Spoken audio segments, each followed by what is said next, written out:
Donc, continuons la correction des exercices avec le numéro 27, page 228. Donc, on a un repère orthonormé dans lequel on a un point A, un point B et un point C dont les coordonnées nous sont données. Il faut calculer les produits scalaires indiqués. Donc, pour AB, il nous faut les coordonnées de AB. On va calculer les coordonnées de AB, AC, BC, qui devraient nous être utiles dans les trois questions. Donc AB, 14 cinquièmes moins 1 cinquième, ça fait 9 cinquièmes. 17 cinquièmes moins 1 cinquième, ça fait 12 cinquièmes. Ensuite AC, 5 moins 1, 4, 0. Et pour BC, 5 moins 14 cinquièmes, 11 cinquièmes. Et 1 moins 17 cinquièmes, moins 12 cinquièmes si je n'ai pas fait d'erreur de calcul. Alors, question A. AB scalaire AC. Alors, on va sortir la calculatrice. Alors, AB scalaire AC, ça va faire 9 cinquièmes fois 4 plus 12 cinquièmes fois 0. Ce qui fait 36 cinquièmes. Ensuite, CA scalaire CB. Alors, CA scalaire CB, c'est la même chose que AC scalaire BC, puisque je prends l'opposé des deux vecteurs. C'est comme avec les nombres. Donc du coup, ça va faire 4 fois 11 cinquièmes plus 0 fois moins 12 cinquièmes, c'est-à-dire 44 cinquièmes. Et on termine avec BA scalaire BC,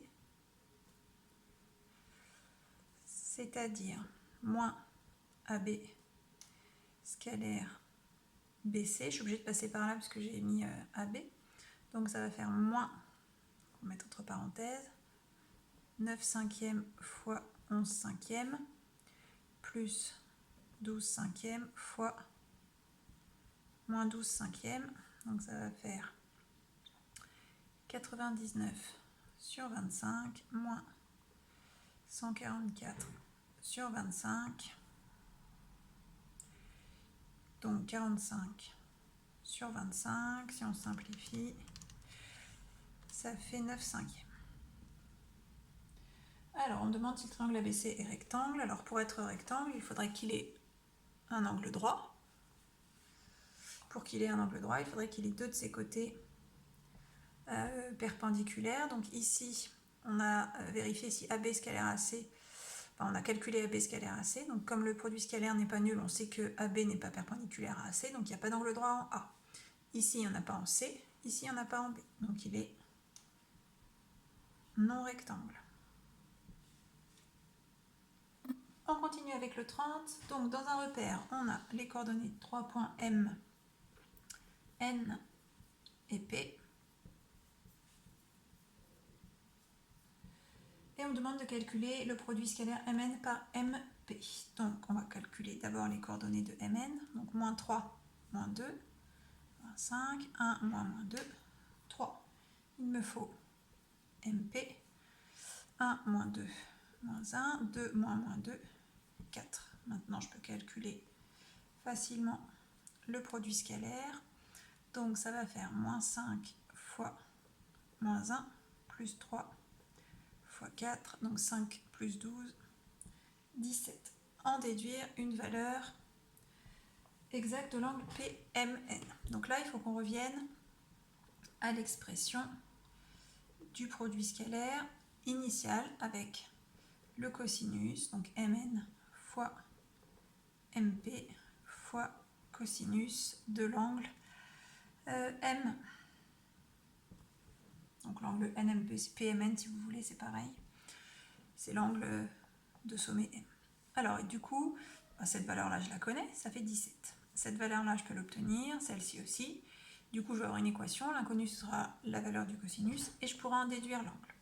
Donc, la longueur Mn s'obtient en calculant la racine carrée de moins 5 au carré plus 3 au carré.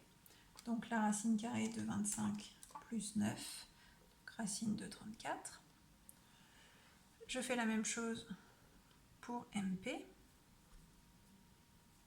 Donc c'est racine de moins 1 au carré plus 4 au carré, ce qui fait racine de 17.